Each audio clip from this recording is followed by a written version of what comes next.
நலாஸ் நாட்டு சர்க்கரை நலமுடன் வாழ நலாஸ் இந்தியாவிலேயே நாட்டு சர்க்கரைக்கு ISI முத்திரை மற்றும் அக்மார்க் அங்கீகாரம் பெற்ற ஒரே நிறுவனம். தொடர்புக்கு 9047045000. ஈரான் மீது இஸ்ரேல் தாக்குதல் நடத்தி வரும் நிலையில் ஒரு நாளைக்கு 1700 கோடி ரூபாயை இஸ்ரேல் செலவு செய்வதாக தகவல் வெளியாகியுள்ளது. ஈரான் அணுசக்தி சோதனையை நடத்தியதால் 2018ஆம் ஆண்டு அமெரிக்க அதிபராக இருந்த டொனால்ட் ட்ரம்ப் இருந்தபோது அந்நாட்டின் மீது பொருளாதார தடையை விதித்தார். அதனால் பல நாடுகள் ஈரானுடன் வர்த்தகம் செய்வதை நிறுத்தின. ட்ரம்ப் இரண்டாவது முறையாக அதிபராக பொறுப்பேற்ற பிறகு ஈரானின் அணுசக்தி சோதனைக்கு அமெரிக்கா நிபந்தனைகளுடன் அனுமதி அளிக்கும் என்று அறிவித்தார். ஆனால் இஸ்ரேல் அதற்கு எதிர்ப்பு தெரிவித்தது. இதையடுத்து ஆபரேஷன் ரைசிங் லைன் என்ற பெயரில் ஈரான் மீது இஸ்ரேல் தாக்குதல் நடத்தி வருகிறது.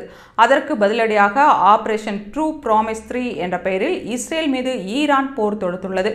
ஈரான் மீது நடத்தும் தாக்குதலுக்கு ஒரு நாளைக்கு 1700 கோடி ரூபாயை இஸ்ரேல் செலவிடுவதாக செய்தி வெளியாகியுள்ளது. இது குறித்து த வால் ஸ்ட்ரீட் ஜேர்னல் வெளியிட்டுள்ள செய்தியில், ஈரான் அனுப்பும் ஏவுகணைகளை தடுக்க இஸ்ரேலுக்கு அதிகமான செலவு ஏற்படுகிறது. தாட் போன்ற உயர் வான் பாதுகாப்பு அமைப்புகளை இஸ்ரேல் இயக்கத் தொடங்கியுள்ளதால் இந்த செலவு ஏற்பட்டுள்ளது.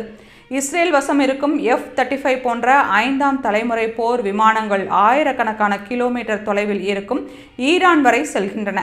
அவற்றை ஒரு மணி நேரம் இயக்குவதற்கு 8 லட்சம் ரூபாய் செலவாகிறது. JDAM MK-84 போன்ற கைடட் வகை குண்டுகளை பயன்படுத்துவது செலவை மேலும் அதிகரிக்கிறது என்று த வால் ஸ்ட்ரீட் ஜேர்னல் தெரிவித்துள்ளது. இது குறித்து ஆரோன் பொருளாதார ஆய்வு மையம் கூறுகையில், இஸ்ரேல் ஈரான் இடையேயான போர் 1 மாதம் வரை நீட்டிக்கலாம். அதில் 1 லட்சம் கோடி ரூபாய்க்கு மேல் செலவாகலாம்.